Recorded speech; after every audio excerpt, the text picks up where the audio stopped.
El puente medieval de Ponte Sampaio, situado en la provincia de Pontevedra, es uno de los pasos históricos más importantes del sur de Galicia.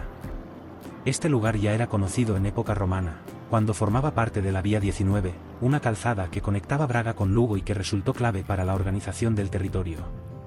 Siglos después, en la Edad Media, se levantó el puente de piedra que hoy conocemos, aprovechando este mismo punto estratégico sobre el río Verdugo.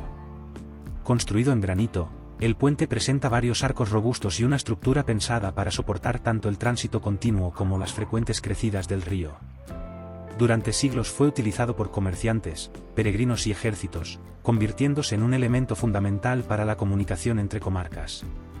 Ponte Sampaio también es famoso por la batalla de 1809, durante la Guerra de la Independencia.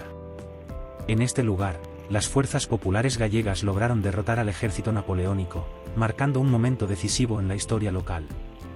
Hoy, el puente sigue en pie como testimonio del pasado y como ejemplo de cómo la ingeniería y la historia se entrelazan en el paisaje gallego.